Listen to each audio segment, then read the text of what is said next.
Welcome to the disturbing internet lore Iceberg, where you'll uncover some of the most bizarre and unsettling incidents online.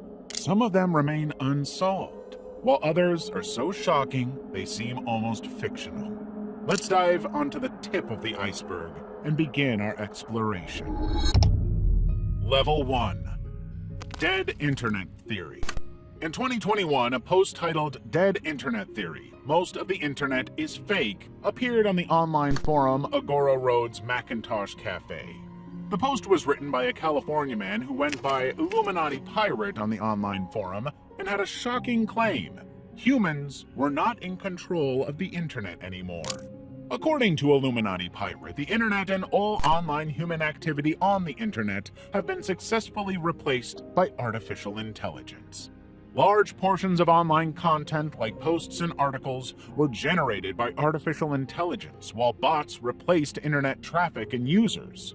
People who thought they were interacting with other humans online or reading their content were actually relating with AI. He also claimed that AI was suppressing posts created by other humans so it was rarely seen. Search engines like Google were believed to censor the web and limit the results of searches made by users to the ones curated and artificially made content online. The result is believed to be an algorithm controlled by the government and corporations to manipulate the human population with selected products and ideas. This wasn't the first time this theory had been floating around. Long before ChatGPT and since 2016, there had been echoes of the dead internet theory on sites like 4chan. Recently, there has been more and more evidence to back up the dead internet theory. A 2021 report that nearly half of all internet activity is by bots, the number of bots swarming around online accounts like Facebook, X, formerly known as Twitter, and even Amazon. Many believe these bots can also spread disinformation by swaying public opinion, which is believed to have happened in many instances. While the dead internet theory has many critiques, it raises the question of whether the internet is still a platform for genuine connection, free expression, and creativity it was once believed to be. Storm Area 51. Area 51, a top-secret, highly classified United States Air Force facility in the middle of the Nevada desert, has been shrouded in secrets and mystery since it was created during the Cold War in 1955. Was it really a site to test planes? Or were they secretly housing and dissecting aliens? And why did the CIA keep it a secret for almost 50 years? Many people wanted to know, and one of them was 21-year-old college student Matty Roberts. On July 27, 2019, he started a Facebook event called Storm Area 51, They Can't Stop All of Us. As the name implied, the plan was for a large enough group to band together, bypass security, and raid Area 51 so they could uncover whatever the government was hiding, like extraterrestrial life forms and clandestine research. The event went viral and made headlines across the world. More than 2 million people responded that they would be going, while another 1.5 million indicated they were interested. While some took it as a joke, others were quite serious about storming the base. Government officials were equally serious about keeping people out and gave severe warnings. The Air Force discouraged anyone from attempting to enter the military property, while the FBI also stated that they would be monitoring the situation. During the raid, the Federal Aviation Administration planned to close the airspace near Area 51, but some took the raid a little more personally, like the military's Public Relations Office, Defense Visual Information Distribution Service. They made a now deleted Twitter post showing the photo of a stealth bomber with the caption "with a very violent warning" that was later deleted and followed with an apology. Storm Area 51 was slated for September 20th, 2019. Everyone was on tenterhooks. But out of the 3.5 million people who expressed interest, only about 150 people showed up. Notably absent was Matty Roberts, the Facebook user who created the event. He had stated that he had made it up as one big joke, especially after the FBI came knocking at his door. Roberts washed his hands of anyone who followed through on it, and many called him a sellout. Instead, Roberts promoted Alien Stock, one of 3 music festivals slated to be held on the same day. Over 1,500 people attended the event, held in small towns that were not equipped to handle them. As for the 150 who tried to storm Area 51, none of them succeeded in getting in. There was just one person arrested for urinating near the entrance. Level 2. Wall Street Bets GME Saga.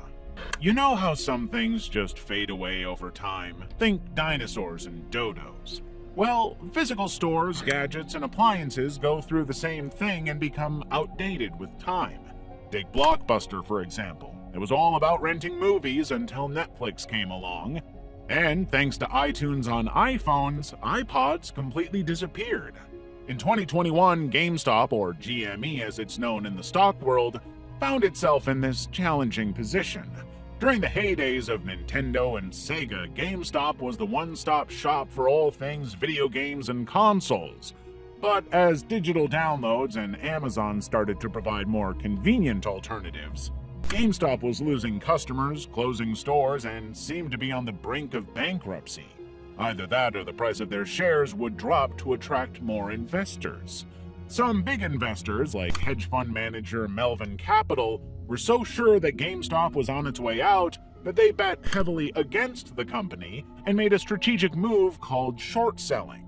These investors had borrowed and sold more GameStop shares than even existed, planning to buy them at a far lower price when the share prices dropped. They would make millions of dollars, as long as the share prices didn't go up. Melvin Capital didn't know the group of Reddit day traders known as Wall Street Bets had discovered what was happening and was about to disrupt their plans. This dramatic turn of events started on the Black Friday weekend of 2021. The Wall Street Bets Reddit lit up with chatter about GameStop. There was talk about the stock price being priced lower than it should be and mentioned a few millionaires who had invested in the company. The topic gained momentum, becoming hot on the subreddit as users began discussing the potential for GameStop's resurgence. The conversation quickly spread to Twitter and YouTube, encouraging GameStop fans to purchase GME shares. On paper, after all, Melvin Capital had already sold the shares. But when the hedge fund tried repurchasing them, the people who had them weren't willing to sell them, yet forcing them to make higher and higher offers. Suddenly, these shares went from $17 to more than $500. An astonishing 1,500% increase. Melvin Capital was now making significant losses, with reports indicating that the firm lost $1 billion daily. In response, various elites, including politicians and corporate leaders, expressed concern that the working class was manipulating the stock market. There were even rumors of attempts from the White House to limit buying activity, which only intensified public support for the Wall Street Bets underdogs. As GameStop continued to dominate headlines, Melvin Capital struggled to recover as they ultimately bought back shares at heavily inflated prices. They went bankrupt and shut down in 2022. The saga of Wall Street Bets and GameStop has since become a notable example of the little guy challenging traditional power structures and taking on the big guy. Relaxing car driving jump scare. A Reddit thread asking users to share their favorite jump scares of all time turned up a lot of responses, mainly scenes from movies. The most popular were the aliens in Signs, the tall man in the doorway from It Follows, the creepy figure behind the restaurant in Mulholland Drive, and the decapitated head in Jaws. But surprisingly, the clip that got the most votes wasn't even from a movie. It was a 20-year-old energy drink ad. The 20-second video, known as the Ghost Car Commercial, or Relaxing Car Drive, shows a white car cruising through the scenic countryside while soothing music played in the background. But when the car disappears behind some trees, the jump scare hits you, a scream from a zombie. It ends with a slogan saying, "You've never been so wide awake," and a can of Keffi coffee pulsing like a heartbeat. It was one of the first jump scares featuring a scream and has since set the stage for many similar pranks online. Analog horror. Analog horror is a cool subgenre of horror films that feature storylines involving lost broadcasts, emergency alerts, or distorted home video vibes. You'll often see grainy footage and funky audio from old tech like VHS tapes, cassette players, and camcorders. The genre really took off in the late 2010s, especially on YouTube. Many of these films are inspired by late-night TV and news broadcasts from the 80s and early 90s. One standout is Gemini Home Entertainment, which kicked off in 2019 on the YouTube channel Remy Abode and has over 20 episodes. Each episode starts with serene scenes of nature or AI, but then things turn dark with obscure warnings about an alien invasion by creepy parasites. Another popular analog horror series is Local 58, which plays out like broadcasts from a made-up public access TV channel, Local 58 WCLV-TV. This series mixes unsettling public service announcements, station takeovers, and conspiracy-laden visuals that often revolve around the moon or the night sky. While some analog horror films dive into end-of-the-world scenarios, others take a different route. For instance, The Walton Files draws inspiration from the Five Nights at Freddy's series and tells the backstory of a closed restaurant called Bond's Burgers and a sinister possessed robot on a rampage. These days, analog horror has become a recognized genre, and it shows no signs of slowing down. The blend of cryptic messages, visual distortions, and bizarre imagery keeps viewers hooked and returning for more. The history of internet piracy. John Fanning and Sean Parker were two friends who had the brilliant idea to create a free file-sharing service for music on the internet. Before then, you had to buy a tape or CD or borrow from a friend if you couldn't afford it. The two launched Napster in 1999, and regular users found they could quickly and easily get songs that would be difficult to obtain, like older songs, unreleased recordings, studio recordings, and songs from concert bootleg recordings. Unsurprisingly, Napster racked up 80 million users within a year, quickly becoming one of the fastest-growing businesses ever. But not everyone was happy about their success, and Napster's success was short-lived, and it was down to two little words: internet piracy. Many in the music industry claimed they were losing revenue because their material was being shared digitally without permission. But some others argue that Napster was a great promotional tool, especially for relatively unknown artists to get their music out there. Recording labels, the Recording Industry Association of America, the heavy metal bands Metallica, and Dr. Dre were just a few who filed lawsuits against Napster. After losing multiple lawsuits, Napster was shut down by court order in 2001. But the music industry didn't get to celebrate for long. Another P2P file-sharing application was launched, LimeWire. They learned from Napster's mistakes and used decentralized servers and BitTorrent, allowing LimeWire users to share larger files like movies, software, and games. The same technology was used in many other popular P2P file-sharing programs like the Pirate Bay and Mega Upload. While they were often slammed with lawsuits and shutdowns, more continue to appear thanks to VPNs, streaming sites, and decentralized networks.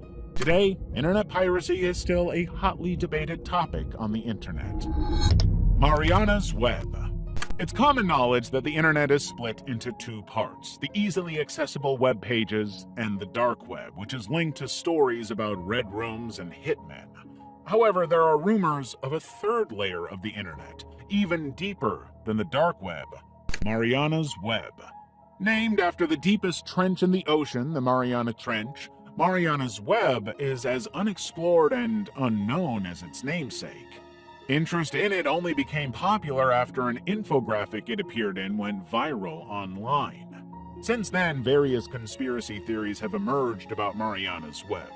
One theory suggests that it was either the mind behind artificial intelligence or a sentient entity that monitors all online activities.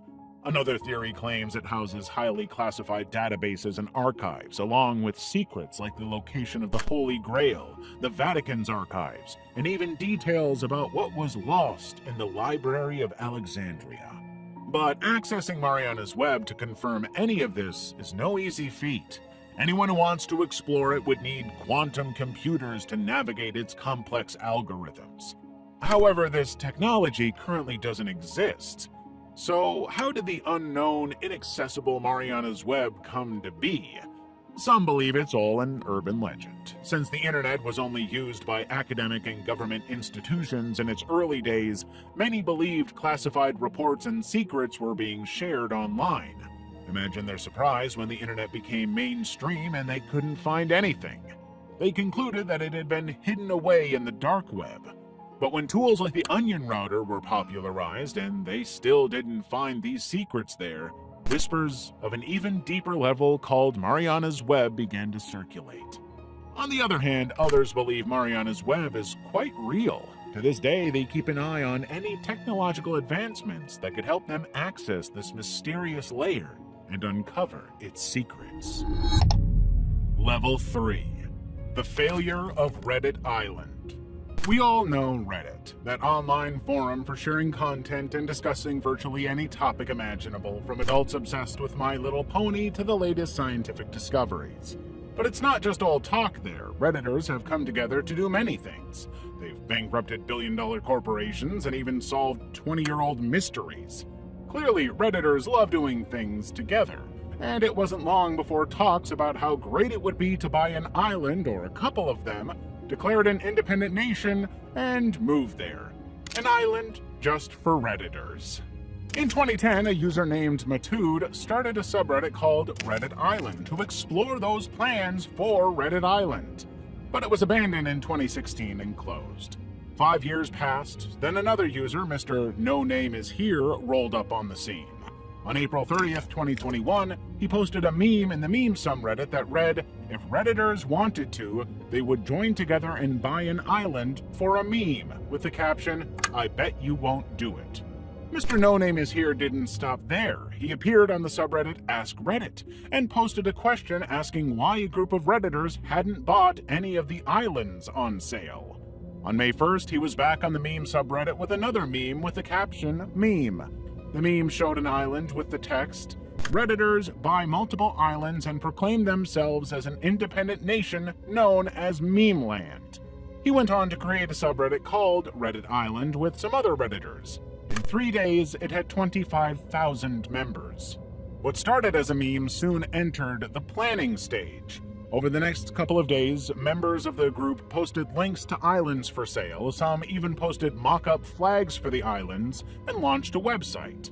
On May 3rd, a Redditor called Reddit Logic King, who was a moderator for another subreddit called Meme Island, released a screenshot of his Reddit DM that showed a message request from a user called Elon Musk Official and captioned it, "Elon Musk wants to talk to me. We'll discuss about the island." As an avid user of Reddit, some hoped that Elon Musk would buy the island. Some even said he could be the president. But not everyone was on board Reddit Island and its benevolent leader. A user called So Bad at This 2017 suggested that they could buy a town since it would be cheaper and accommodate a lot more people than an island. Several people seemed to support the idea, posting memes and upvoting, and a poll was set up to decide which was better. While this debate was still going on, a post appeared on the Reddit Island subreddit by a Redditor user called Island Owner Alt. He had inherited a 120-acre island from his grandfather in Cuba and was open to Redditors setting up on it if they would fund construction and legal costs, and began asking for donations through PayPal. While some Redditors celebrated that they were finally making progress, others were concerned. The island appeared to be covered in trees, and there would be a lot of work and money involved before they could build. It was also in Cuba, and the regime might not allow it. They had no idea that the Cuban government would be the least of their problems. Island owner Alt had been asked for proof of the island and shared it, but it turned out to be fake. By then, some Redditors had donated over $700 and about 73 bitcoins to him. Worried that they were being scammed, a Redditor DM'd him and he shamelessly admitted to it. Though Island owner Alt was banned from the subreddit and his account was later suspended, the damage was done and several users left the group. A year later, a Redditor called Crypto Dawn made a post in the subreddit about wanting to start a nation run on crypto, and was open to funding Reddit Island and moving 100 people there. While on the island, they would get income by live streaming and filming, Big Brother style. He also said he would not accept donations and asked those who were interested to respond to the post. The post gained over 150 upvotes and 35 comments, but while some praised the idea, others were convinced it was just another elaborate scam. There has been very little said about Redditor Island since, and whether or not it will ever come to be is anyone's guess. A858. A858 is the shortened name of a private strange subreddit that appeared in 2011.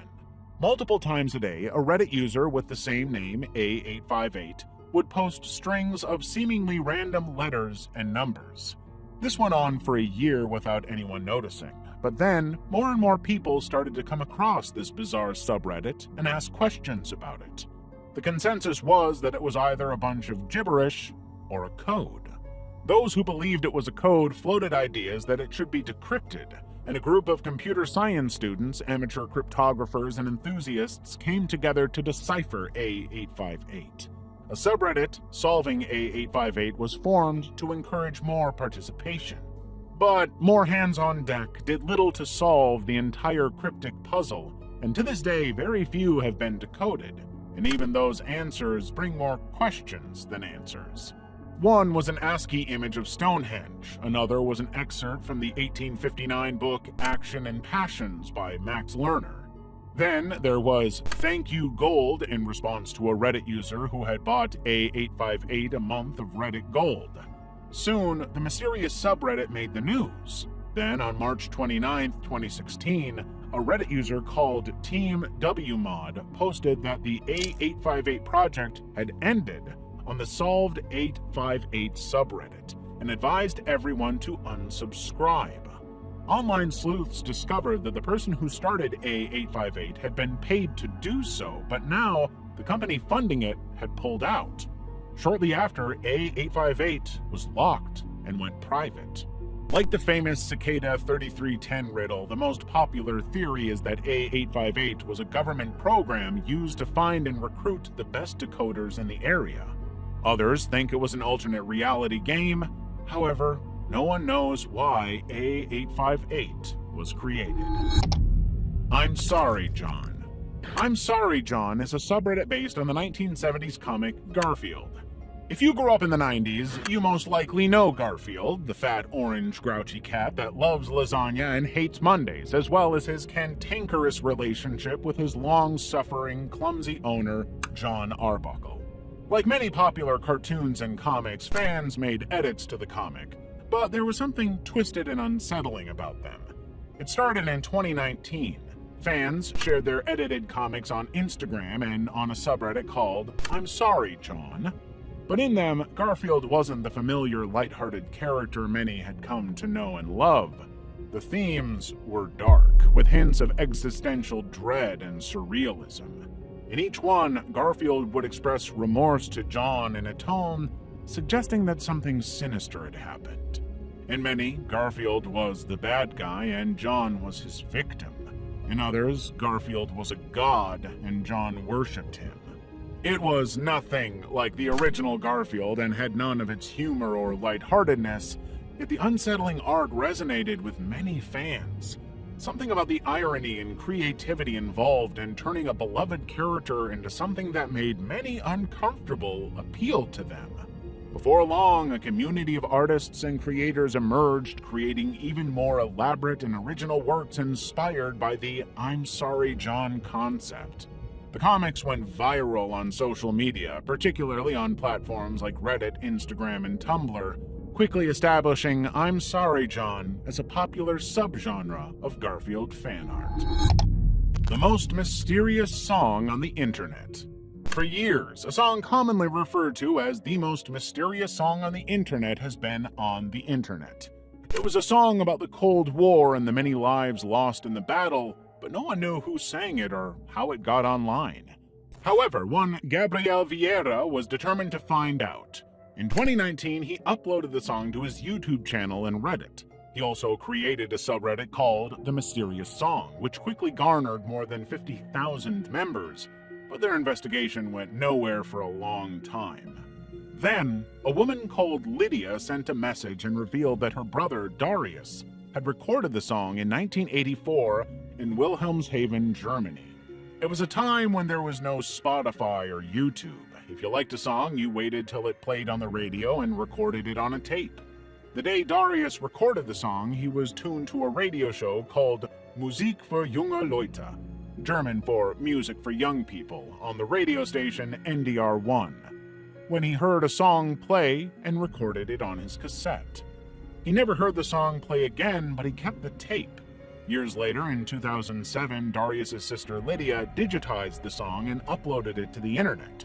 She also sent a photo of the list of songs Darius had recorded, along with the mysterious song. This new information put new life in the search, and several music lovers reached out to German radio stations and looked through a German government database meant to keep a record of songs that went on air, but found nothing. They even tracked down the DJ who worked at the German station in 1984, but even he didn't know the song.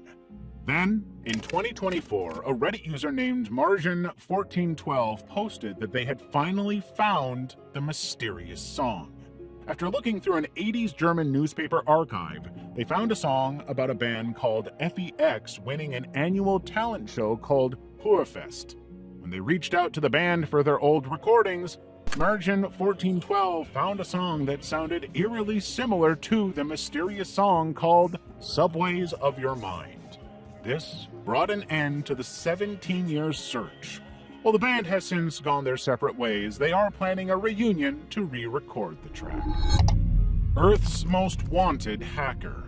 When Kevin Mitnick's mother noticed that her son had a passion for electronics, she had no idea it would lead him to becoming a fugitive, and the first hacker to be jailed in the United States. But there were signs.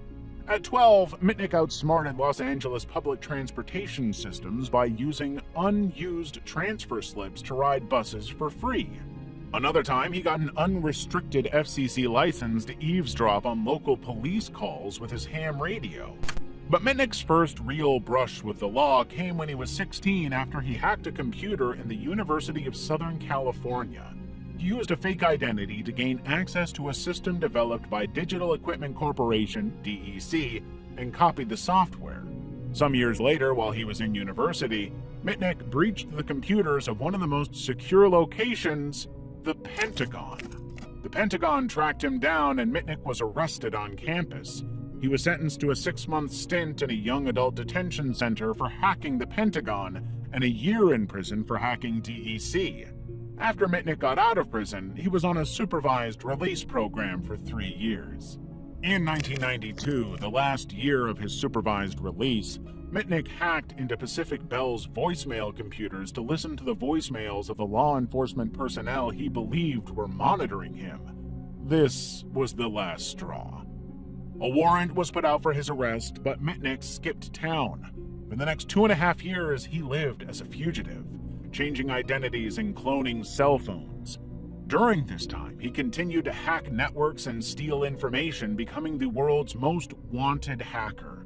But it all came crashing down when he tried to obtain source code for a new phone by faking his identity, which alerted authorities. The authorities got tipped off and Mitnick was arrested with all the evidence they would need to nail him. He was sentenced to 5 years behind bars, but spent a lot of it in solitary confinement because the government was terrified that Mitnick could start a nuclear war if he was anywhere near a phone. The hacking community criticized his treatment, arguing that Mitnick had been mistreated because he had not made any profit and only hacked out of curiosity. When Mitnick got out in 2000, he turned his life around. He became a trusted cybersecurity consultant to many Fortune 500 companies and governments, authored several best-selling books, and even appeared on many popular daytime shows. He passed away in 2023 at 59, but his legacy lives on as a critical figure in modern-day cybersecurity industry. Stuxnet. In 2011, analysts from the International Atomic Energy Agency, IAEA, were at Iran's nuclear facility in Natanz to inspect damaged centrifuges being removed, and ensure they weren't used to smuggle uranium to unknown locations. The centrifuges were delicate machines and got damaged easily, so a plant the size of the one in Natanz was expected to have about 800 damaged centrifuges. Instead, the IAEA analyst found 2,000. They couldn't understand why so many of them were ruined or what could be causing it. This just added to the list of disputes against Iran's nuclear program. Ever since the US dropped nuclear bombs on Japan, there has been tension around it happening again. This was heightened during the Cold War, with the US and Russia getting into shady experiments like the US MK-Ultra program and the KGB's project into hypnosis and mind control. The two countries signed treaties on nuclear weapons as well as other countries like Iran. But when Iran kicked off its nuclear program in the 2000s, it became a big problem. There were concerns that they would target Israel and that Israel might launch airstrikes, kicking off a war. A non-violent approach was needed. Enter Operation Olympic Games, a classified program to develop a computer worm to stop a future war. The worm was called Stuxnet. Once it was in a computer, Stuxnet could install itself on any kind of portable storage like a flash drive. Once the drive was put into any computer, Stuxnet automatically installed itself along with a rootkit that made it very difficult to remove. The rootkit also made Stuxnet undetectable to antiviruses. But Stuxnet didn't target just any computer. It went after computers that controlled Iran's uranium centrifuges. Once the worm detected that it was plugged into its target machine, it would infiltrate it and mess with the controls of the centrifuges. The first version of Stuxnet that was released would close valves, making the pressure rapidly increase till it damaged the centrifuges. The second version was stealthier. This time it modified the speeds they functioned to a far higher level than they were programmed for. At the same time, Stuxnet would send fake signals back to the control computer so the operators would think that everything was still normal. Weeks later, it would rapidly decrease the speed of the centrifuges, which would then cause them to fail and destroy themselves. Meanwhile, the operators had no idea what caused it, and the breakdown was chalked up to the centrifuge's delicate nature. For some time, Stuxnet did its job undetected, destroying a fifth of Iran's nuclear centrifuges. It wasn't until the worm spread to systems outside that system, causing numerous reboots and blue screens, that Stuxnet was identified.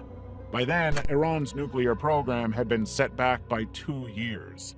As expected, neither the US nor Israeli government admitted that they created Stuxnet, but in 2012 an article in the New York Times revealed it was a joint move. Stuxnet was one of the first known examples of a computer code participating in an international conflict.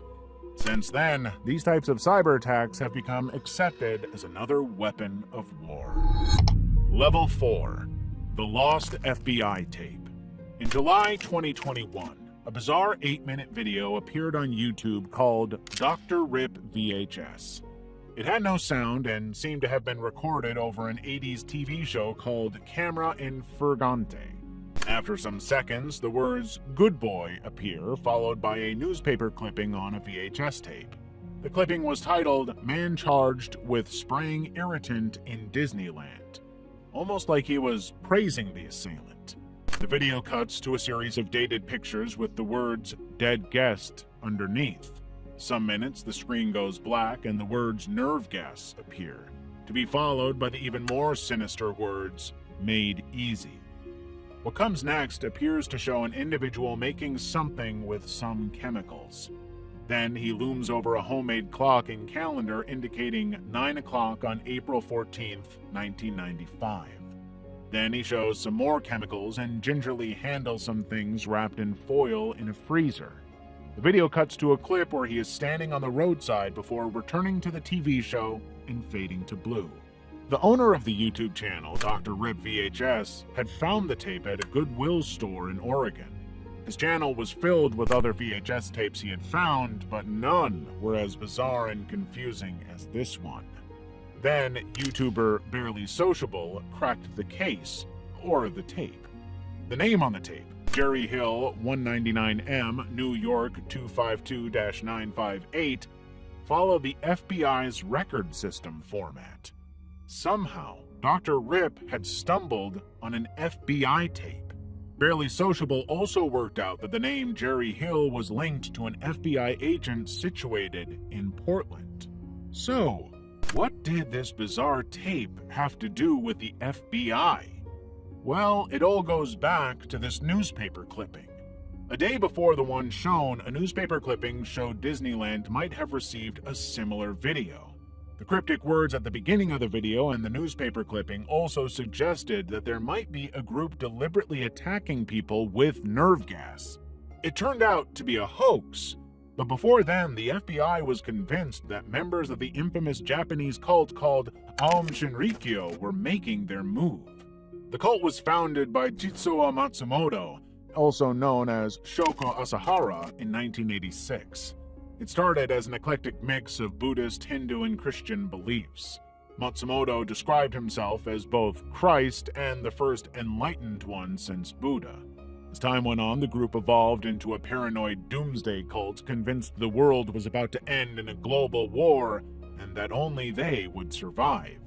They became increasingly violent, kidnapping, injuring, and killing opponents, and their goal was to trigger this war and be the only survivors. They employed many scientists and skilled workers to make chemical and biological agents they could use in attacks. Several people reported Aum for illicit activities, but they were never investigated. Things came to a head on March 20th, 1995. Members of the Doomsday Cult planted bags filled with liquid nerve agent developed by the Nazis on 3 train lines during rush hour. The commuters on board only became aware when stinging fumes hit their eyes. In seconds, they were choking and vomiting. 13 people lost their lives and more than 5,000 were injured, some blinded and paralyzed. The group went on the run but made several failed attempts to release hydrogen cyanide in various stations. A month after the subway attack, the threat against Disneyland was made. Since Aum Shinrikyo had threatened various targets, including Disneyland in California, it wasn't far-fetched to believe they planned to hit Disney next, especially since they were still missing. But it turned out to be a hoax. 2 months later, the cult's leader, Shoko Asahara, was arrested along with several of his followers. He and 13 other members were executed in 2018. While this might have put a stop to Aum, the details on who made the lost FBI tape and why, how the FBI lost it, and why it ended up in Goodwill remain shrouded in mystery. Stole. On August 31st, 2014, there were whispers on social media pages about what would be distastefully dubbed the Fappening and later Celebgate. Hundreds of explicit images of the most famous women in the world had been leaked. Many of them were the biggest names in Hollywood and the music scene. It was so unprecedented that even popular on-the-pulse gossip blogs like TMZ took hours before talking about the story. Yet, on Reddit, a subreddit called The Fappening was created to share the photos and gather more than 100,000 followers in a single day. Theories started to emerge on where the photos came from, and the finger of suspicion immediately pointed to Russian security hackers. Others speculated that the Wi-Fi at the Emmy Awards could have been compromised. The speculations didn't last for long. The pictures could all be traced back to an offshoot of the notorious 4chan board called AnonIB. It was an underground forum where users shared explicit and often illegal images. It was on this site, on a board called Stole, short for Stolen Photos, that a user called Original Guy released the photos he had been collecting for months, and he wasn't working alone. The question about how they had gotten the pictures came down to a technology released in 2011, the iCloud. Until then, Apple had marketed the iCloud as the safest thing since treasury bills. Now, there were articles all over the internet insinuating that an iCloud leak allowed the celebrities' phones to be hacked. Apple's stock dived. With the iPhone 6 launch and smartwatch on the way, all marketed with iCloud, they were scrambling for answers. They found out that the hackers had logged into the celebrities' iCloud by either sending phishing emails warning the victims that their accounts might be compromised, or getting the answers to security questions from the vast information online. The hackers had used this method to steal login names and passwords for hundreds of Apple iCloud and Gmail accounts for almost a year. They'd also been trading the leaked images on 4chan and Anon-IB in exchange for Bitcoin. For some reason, Original Guy turned on the other hackers and posted everything online before disappearing.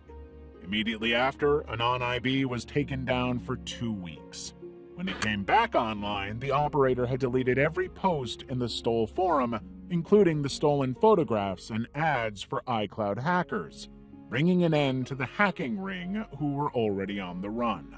Despite the FBI investigation leading to the arrest of 5 perpetrators, Ryan Collins, a married father of 2, Christopher Brennan, a teacher who targeted his students, Emilio Herrera, George Garofano, and Edward Marchik, no one was ever charged with publishing or disseminating the images. Celebgate was a timely reminder that regardless of the promises of corporations, nothing on the internet is safe. The Karen Waldegrave Mystery. On April 14, 2010, a Canadian woman called Karen Waldegrave joined Facebook. She had an impressive profile that announced that she spoke several languages, including French, Estonian, Latvian, English, Russian, Latin, German, and something called Gaelic. Many times, Karen wrote intelligent posts in many of these languages. She often just went into random details about her life or chatted with friends. Karen was also married and pursuing a PhD in international relations at the University of Toronto. But a year later, Karen's page became weird. Her posts were incoherent and nonsensical, and when they weren't, she was rambling about conspiracy theories and cryptic messages, mentioning the Canadian government, local police, the FBI, MI5, MI6, and the CIA. Karen also had the habit of replying to her own posts within minutes like she was in a chat with someone else. Sometimes it was a line or two, other times it was a lengthy paragraph, many times making hundreds of comments. On one particular post, she replied to herself 500 times within 12 hours, which had people wondering if that was all she got up to that day, because at the time, you couldn't schedule posts on personal Facebook pages. To add to the mystery, many of the pictures Karen posted online seemed to have been damaged. Some people even spotted what they thought were ghostly entities in the pictures. Several theories started floating around as people wondered about Karen. Some said she was a spy and was using cryptic messages as codes to communicate with other spies. But it didn't seem likely that a spy would use such a public space, especially with the attention her page was getting. Another theory was that she might have been part of the CIA's discontinued mind control experiment MKUltra. Several people believe that Karen was either an elderly computer bot to test Facebook, or a random text generator prank. However, the majority believed that Karen was either schizophrenic or going through some mental health episode. Some of them tried contacting her. When she didn't respond, they reached out to the friends listed on her page. That was when Karen deleted her Facebook account. This only got more people curious, and online sleuths uncovered her webpage, LinkedIn page, and work history, her husband, Peter Lepik, the many aliases she used on her page, and even her alleged op, Francine McKenzie.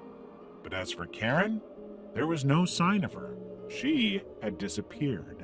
7 years later, a Facebook page with the name Karen Habsburg Lothringen Waldegrave Kell appeared, posting many more pictures of herself smiling. There were speculations about why she used a different name, but Karen wanted to get back to Facebook without fanfare. She has since changed her name to something else, but she still writes just as erratically as before. Yume Nikki. Yume Nikki was a horror-styled adventure game created by a mysterious, reclusive Japanese developer called Kikiyama in 2004. Unlike many games, there was no dialogue, combat, plot, or way to reach a game over. All the player did was control a female character called Matsuki, starting from her apartment, an apartment you can't leave. But when you make Matsuki sleep in her bed, she wakes up in a dream world. She appears to still be in the same room, except she can leave the apartment this time. The room opens to a circle of doors, each leading to different eerie and disturbing areas in the dream world. There are 24 different items called effects to collect, and they're activated by pressing 1 or 3 on the number pad. When Motosuke collects all 24 effects, the game ends with a clip of Motosuke jumping off the balcony. The game gathered a significant following worldwide. Some likened playing it to being in an LSD simulator. Others loved the feeling of being lost the game gave them. Over the next 3 years, the game's designer Kikiyama made many updates. On October 1st, 2007, Kikiyama released version 0.10 and disappeared. No one could contact them. This only added another layer of intrigue to the game. Had Kikiyama followed the same path the game's character Motosuke took? One popular theory was that Kikiyama had died in the 2011 Tohoku earthquake that claimed thousands of lives. For 7 years, the question of what had become of Kikiyama was on the lips of many. Then, in 2018, the mystery of what happened to Kikiyama was solved. Well, sort of. Game publishers Playism published the game on a game site to promote a reboot of the game that was on the way. They confirmed that Kikiyama was quite alive and well, and they were also involved in the project. Fans had no choice but to take their word for it. Finally, in 2023, almost 20 years since the game's release, Kikiyama gave their first interview. But fans were going to be disappointed because Kikiyama was only required to give yes or no answers. This only amplified the mystery around them. Yume Nikki went on to inspire many of the current walking simulator games. Pamperchew. This is Pamperchew. He looks like any young man on the outside, but Pamperchew is anything but. He had a website and a YouTube channel where he shared his interests, the furry fandom, his furry art, and videos of himself doing anything furry related, including creating his fursuit, a blue wolf named Sandy Wolf, and wearing said fursuit to conventions. Pamperchew was also obsessed with Pokemon, and when he wasn't in his fursuit, he wore clothes with the cartoon figure. But what made Pamperchew popular was that he wore diapers. Not because he had any medical condition, but because he had a fetish. Naturally, some would assume that Pamperchew was buying his diapers. And he did, but not always. Pamperchew would go into other people's trash looking for soiled baby diapers.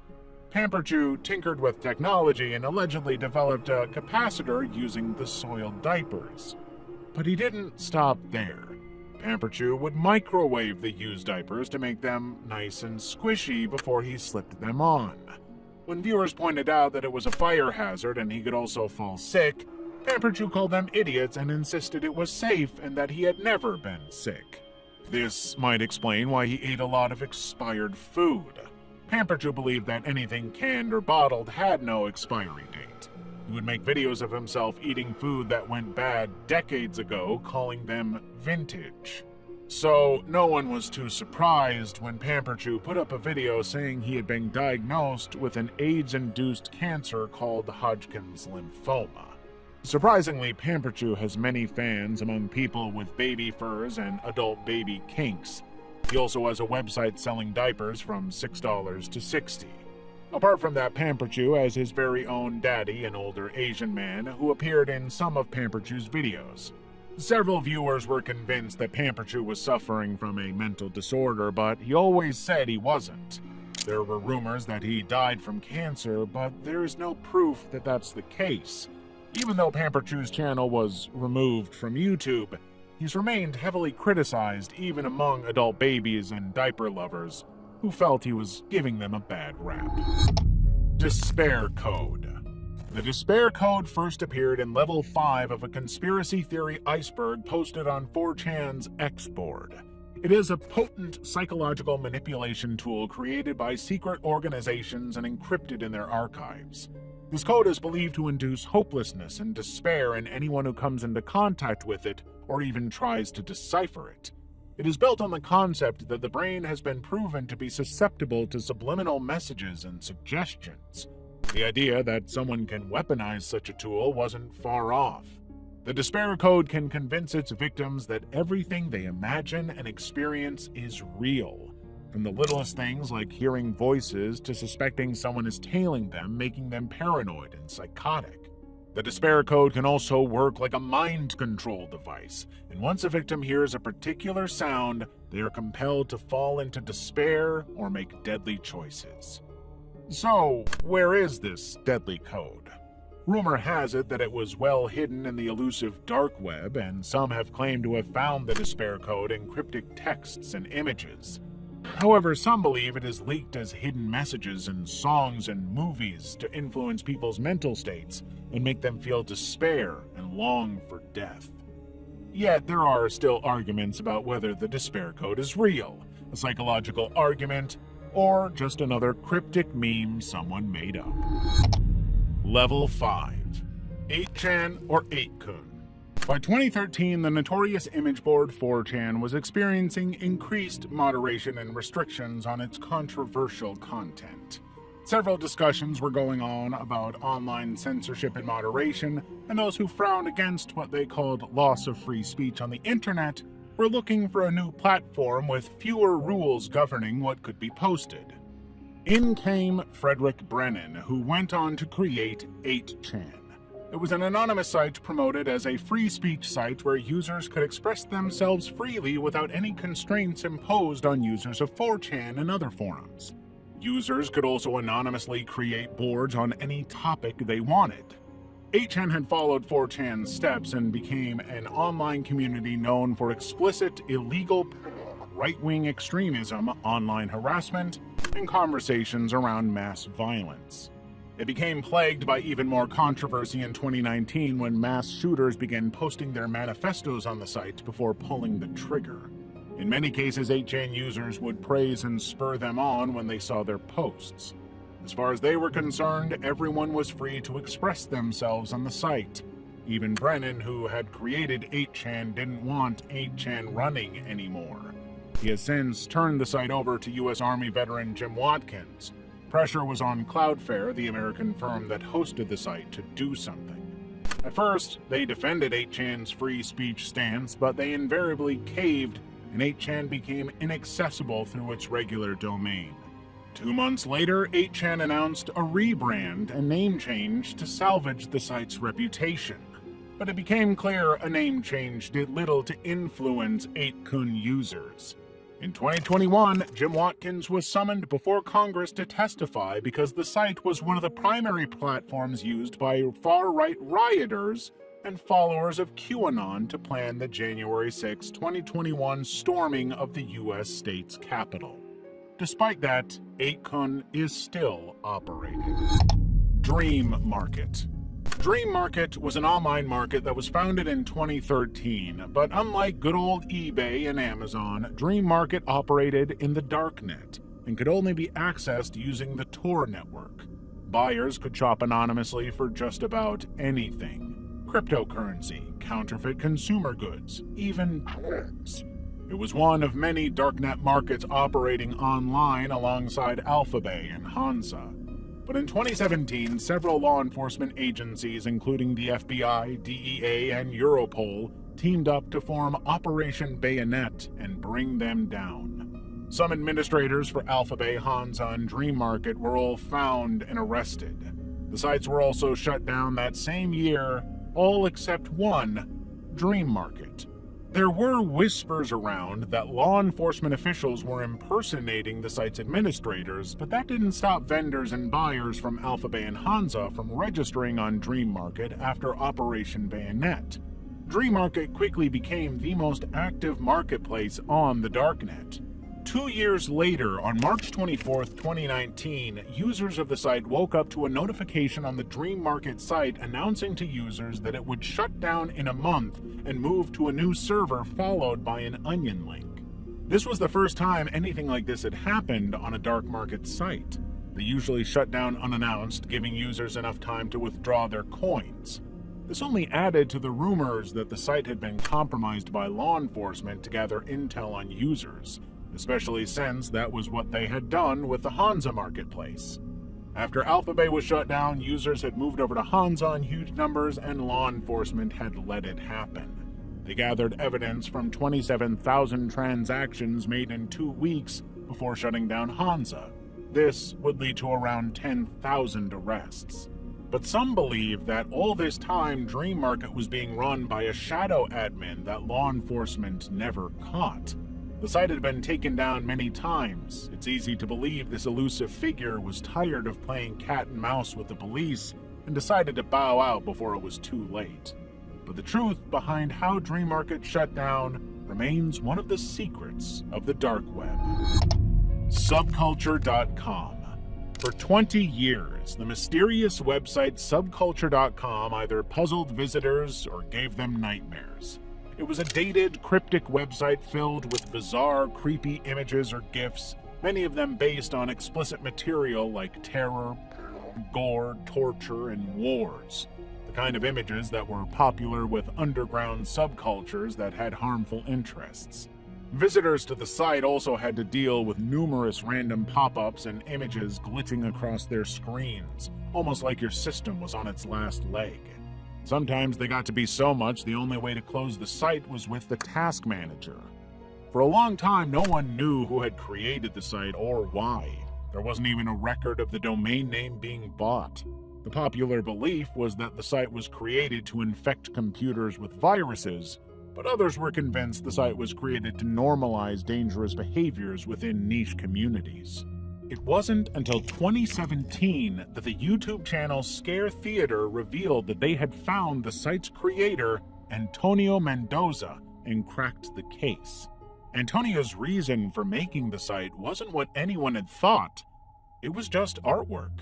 In the early internet years between the 90s and early 2000s, internet art, aka net art, became popular with artists using the internet to make art. That's when sites like Subculture.com and CleanPo.com all came to be. Of course, many of them have since been archived or are now offline. As for the glitchy effects on Subculture.com, Mendoza had added them to make visitors to the site feel destabilized. Chinese influencer farms. Viewers buying a product because someone is marketing it on a screen is not new. The see now, buy now concept appealed to viewers and made shows like the Home Shopping Network so popular in the 1980s and 90s. In 2017, this concept re-emerged in live streams in China. Influencers became the faces, selling fashion and cosmetic products to millions of online shoppers in real time, generating billions of dollars in revenue. The concept has since become popular in other Asian countries. They aren't influencers who rely on creating relationships with their followers to make sales. Instead, they appear on live shopping platforms, show and use products, and the orders roll in. Farming companies for influencers became popular to drive even more sales. These companies train wannabe influencers to talk and make videos in flattering lighting. Sometimes the companies collaborate with them and set up mini studios equipped with tripods, ring lights, and a webcam to do live streams. Giant corporations like Taobao, China's equivalent of Amazon, and Alibaba fund these operations. While it sounds great on paper, the reality is different. The influencers are trained in harsh conditions to stream for long hours with no breaks. They also have strict contracts and sales quotas while earning minimum wage. Even popular influencers earning good money have no life outside of their streams and act like living puppets of the farming companies. These influencer farms used to be only popular in China, but they have now spread across Asia. A couple were also uncovered in the UK, leaving many to believe that Western companies are now replicating influencer farms to drive sales. Level 6. Benadryl. In many circles, Benadryl, also known as diphenhydramine, is an over-the-counter medication to treat allergies and motion sickness, even for those having trouble sleeping.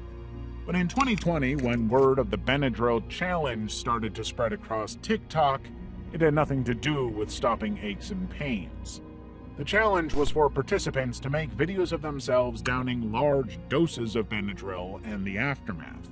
High doses of Benadryl are known to cause disturbing side effects like delirium, hallucinations, and psychosis. It could also be fatal. Numerous authorities, including the FDA, put out warnings about the risks involved, but That didn't stop teenagers and youths from hopping on the trend and sharing their experiences on TikTok, Reddit, and 4chan. They reported hearing voices and becoming overwhelmingly paranoid for the most troubling sightings of a sinister character called the Black Hat Man, a tall, shadowy figure in a brimmed hat. Some claimed he spoke to them. Others recalled just experiencing a feeling of dread. Health practitioners were convinced it was a sign that a high level of Benadryl had been taken, but some believe that he is real. Since 2001, a site called The Hat Man Project has been collecting and sharing stories of people who have seen the Hat Man. The stories of the Hat Man have painted him as something between an urban legend and a sleep paralysis demon, but not all the people who saw him were left with happy stories to tell. The lucky ones ended up in the hospital getting their stomachs pumped. The unlucky ones wound up 6 feet under. TikTok has tried to stop the Benadryl challenge by blocking the search term and disabling popular hashtags based on it, but viewers and participants began wrongly spelled hashtags like Bena Challenge or Benary Changle to bypass TikTok's policy. Abyssal Mafia. In 2016, an IT expert called Chris Monteiro was browsing dark web message boards when he found himself on a professional-looking site called Abyssal Mafia. It was a site that provided hitman services for a price. All they needed to do was send their targets' names, photographs, and addresses. Users could also add any extra details necessary for the hitman to know. They could also pick how they wanted it to happen. Burglary gone wrong, a kidnapping, even murder. Monteiro was convinced that Abyssal Mafia was phony and wrote an article about it on his blog. Not long after, Monteiro got a message from someone called Yura, who tried to get Monteiro to take the post down, first offering to pay him, then sending him threats. When Monteiro refused, Yura put out a video.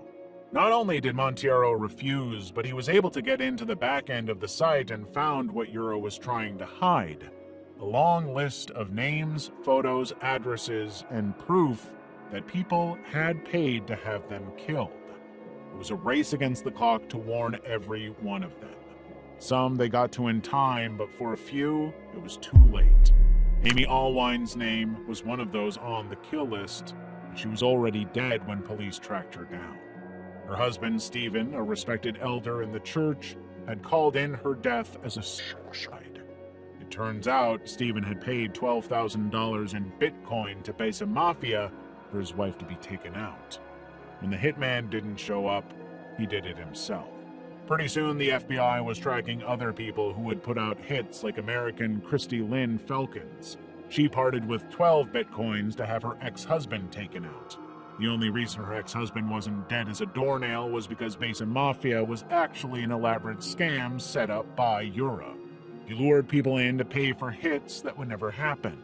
They also couldn't report to the police without incriminating themselves.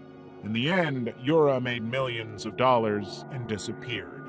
The site was a cruel reminder of the evil intent that could be lurking behind smiling faces. Gamergate. In 2013, video game developer Zoe Quinn released the game Depression Quest, which was praised by mental health professionals and game critics, but not everyone was happy. A year later, when the game went public, Quinn's former boyfriend, Aaron Gagioni, made a rambling blog entry calling out Zoe's behavior during their relationship. He also accused her of having sexual relations with a journalist to get positive coverage of her game. Aaron also included copies of chat logs, text messages, and emails. The post was shared to 4chan, Reddit, 8chan, and Twitter. Quinn became the subject of targeted harassment for what was coined Quinspiracy. She received violent threats and death threats for allegedly using her feminine wiles to get ahead. Adam Baldwin coined the movement Gamergate, describing it as a protest against journalists covering the game industry. Yet even when it got out that Aaron had lied and the journalist he claimed Quinn had seduced for positive reviews had not done any review of Quinn's game, the harassment didn't stop. Like that wasn't bad enough, any woman who called out Gamergate would face this decentralized, faceless, anonymous online mob. Anita Sarkeesian, a feminist media critic and video game developer. Brianna Wu, They were threatened with physical harm. Their social pages were hacked, and they were doxxed and swatted, forcing them to leave their homes. Someone even created a game where players could click a mouse to punch Anita's face. She also had to cancel a speech at an event because violent threats were made to the campus it was holding. One Twitter account targeting Wu was named Death to Brianna. She and her husband now live under different identities. Today, many believe that Gamergate has since died down and women are more accepted in the gaming industry. Others argue that Gamergate was less about the game and more about being abusive towards women. Gore on YouTube. Typically, explicit content, gore, crime, and violence are automatically censored on YouTube thanks to artificial intelligence. But occasionally this content bypasses detection and appears on the site. One of the most prevalent moments this happened was in 2017, when a wave of controversial videos appeared on YouTube Kids starring popular characters from children's shows, such as Elsa from Disney's Frozen, Spider-Man, Peppa Pig, and Mickey Mouse to attract young viewers. The videos would show these characters doing inappropriate, creepy, violent behaviors and even explicit acts like the use of alcohol, gore, BDSM, sex, murder, pregnancy, and even giving birth. Not exactly things that anyone would call child appropriate. Yet these videos would rack up millions of views, which was alarming because children were the prime targets.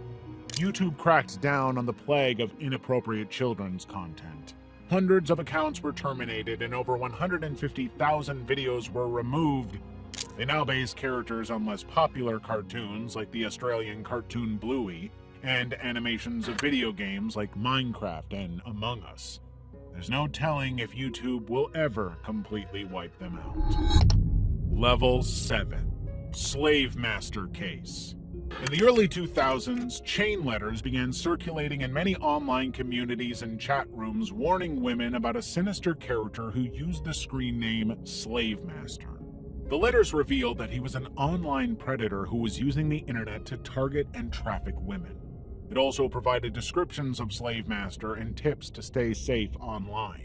All the letters ended the same way, encouraging users to keep passing the letter along and warn others.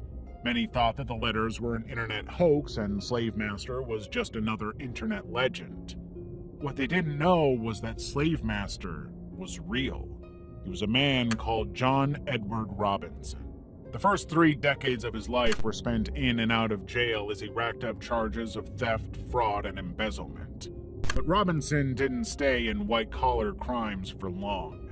His first victim was 19-year-old Paula Galene Godfrey, who he hired to work as a sales representative in 1984. After she went missing, her parents received typewritten letters from her. In the letters, Paula wrote how grateful she was for Robinson and mentioned that she didn't want to see her family anymore, followed by her signature. She was never seen again. Robinson hired 3 more women who would also disappear suspiciously, but he was never a suspect because each one sent letters to their families signed by him. By 1994, Robinson discovered the internet, and a whole new world was opened up to him. Using the name Slave Master, he visited online chat rooms looking for women who enjoyed playing the submissive partner role to hook up with. He portrayed himself as rich, promising to care for them and travel the world. All they had to do was take the plunge and come to him. Several did, and were never seen again. Robinson used the same MO, sending letters back to his victims' families. But by 1999, his name had become a byword in many missing women's cases, and police were now very suspicious of him. In 2000, after a woman reported him for battery, the police had all they needed to get a search warrant for his home. There, they found the corpses of 5 women. In 2022, Robinson was convicted of 3 murders and admitted to 5 others. But many are convinced there are a lot more out there. Today, John Edward Robinson, aka the Slave Master, is known as the first known serial killer to use the internet to lure his victims. He is on death row to this day. Redditor documents their dive into insanity.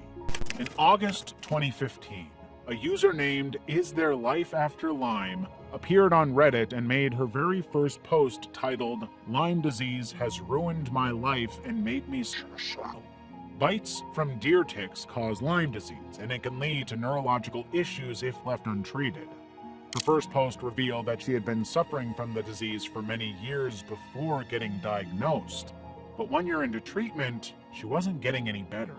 Apart from having a hard time keeping up with her bills because her treatment was so expensive, she was also a single mother to a 5-year-old daughter. A daughter that the user believed was showing symptoms of Lyme disease as well.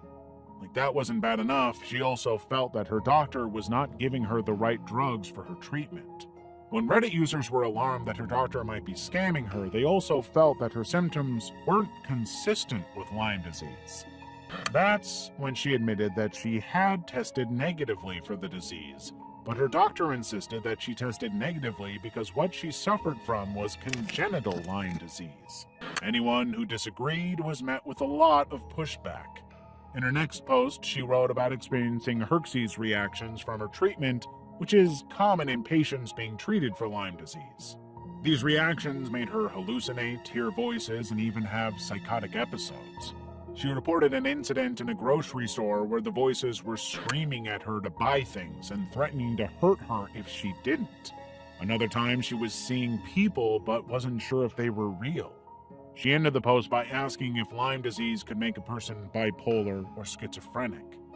This went on for 3 years. Then, in 2019, her posts took a turn. She started posting bizarre takes on the Pizzagate conspiracy theory and a Lyme disease cover-up. Then she wrote another post on how her herpes reactions were getting worse and making her have vivid hallucinations. She also talked about her terrible living conditions. Her next post was in a relationship subreddit. It was later deleted, but from the title, it's not hard to imagine her ex might have found out what was happening to her and taken his daughter. It all went downhill from there. She began making posts in random subreddits that were impossible to understand. Some were even in a completely different language. In her last series of posts, she began repeating, "God has entered into my body," repeatedly. This is a quote that YouTuber Scare Theater connected to Bob Hickman. It seems like she was suffering from a mental decline. While some Reddit users felt "Is there life after Lyme" made the whole thing up and was trolling, others felt she didn't have Lyme disease and her doctor was a quack. They kept reaching out to her to get her help. Eventually, one of them got a response from someone named Diane who identified herself as the woman's sister. She said that "Is there life after Lyme" got hurt and was at a hospital in Albuquerque, New Mexico. One Reddit user might have gotten close to identifying her, but her account was soon deleted. Apart from a few archives of her Reddit page, most of her posts have been wiped off the internet. So far, no one has been able to find out who she was, leaving many to wonder if she ever did get better, or if it was all made up. Mr. Swirl. In 2007, Interpol launched Operation Vico after 200 photographs surfaced on the internet showing a man committing despicable acts on the most vulnerable people in society in Southeast Asia, particularly in Thailand and Cambodia. The man, nicknamed Mr. Swirl, was impossible to identify because he had digitally disfigured his face to appear like a swirl, or so he thought. German computer specialists broke the case. Using the same filter in the opposite direction, they soon had a photo of their man. Interpol posted the picture on their site, and 350 calls later, the man was identified as 32-year-old Christopher Paul Neal, a Canadian school teacher in South Korea. Neal originally wanted to be a priest, but didn't make the cut, so he became the next best thing, a teacher. Interpol issued a red notice for his arrest, and local law enforcement agencies in Thailand and Cambodia were on alert to bring him in, but Neal could not be found. He had flown the coop. His last sighting was in Bangkok International Airport. That's when Interpol did something they had never done before. They made a worldwide appeal for help finding him and released his picture. 2 days later, Neal was arrested in Thailand. At the time, he was an English teacher at a school in South Korea. He served 10 years in jail in both Thailand and Canada for his heinous crimes against minors. In In 2017, he was released under rigorous conditions where he couldn't even breathe next to anyone under the age of 16 or access an electronic device.